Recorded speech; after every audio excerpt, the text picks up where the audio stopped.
আপনাদের সকলের সামনে আমি বলতে চাই, আই হ্যাভ এ প্ল্যান। দীর্ঘ ৬,০০০-এর বেশি দিন পর দেশে ফিরেছেন বিএনপির ভারপ্রাপ্ত চেয়ারম্যান তারেক রহমান। ঢাকার হযরত শাহজালাল আন্তর্জাতিক বিমানবন্দরে তার আগমনকে ঘিরে ব্যাপক জনসমাগম এবং উচ্ছ্বাস লক্ষ্য করা গেছে। এ ঘটনাকে বলা হচ্ছে বাংলাদেশের রাজনৈতিক ইতিহাসে এক বিরল মুহূর্ত। ২৫ ডিসেম্বর বৃহস্পতিবার দুপুর ১৫:১২টায় বিমান বাংলাদেশ এয়ারলাইন্সের একটি বিমানে শাহজালাল আন্তর্জাতিক বিমানবন্দরে অবতরণ করেন তারেক রহমান। দেশে আসার পরই আবেগ আপ্লুত হয়ে জুতো খুলে মাটিতে পা রাখেন এবং হাতে নিয়ে স্পর্শ করেন। এরপর তিনি জুলাই ৩৬ এক্সপ্রেসওয়েতে আয়োজিত একটি গণসংবর্ধনা সভায় অংশ নেন, যেখানে হাজার হাজার সমর্থক অভিবাদন জানান তাকে।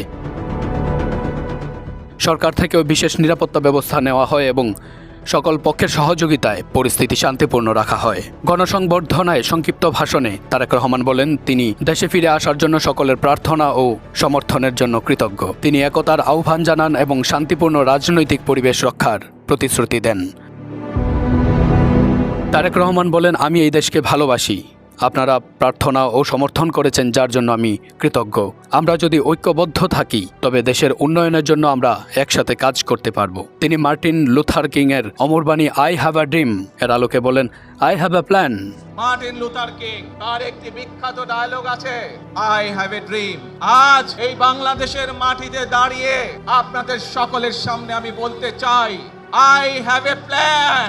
রাজনৈতিক বিশ্লেষকরা বলছেন, তারেক রহমানের প্রত্যাবর্তন দেশের রাজনৈতিক প্রেক্ষাপটে একটি বড় মোড়। বিশেষ করে আগামী ফেব্রুয়ারিতে নির্বাচনের আগে দলের কর্মীদের উদ্দীপনা এবং সমর্থকদের মনোবল বাড়াবে। দলের একটি সূত্র জানায়, তারেক রহমানের ফেরার মাধ্যমে নির্বাচনী পরিকল্পনা ও কৌশল আরও শক্তিশালী হবে। তারেক রহমানের প্রত্যাবর্তনের মধ্য দিয়ে দেশের মানুষ প্রত্যাশা করছে নতুন এক বাংলাদেশের।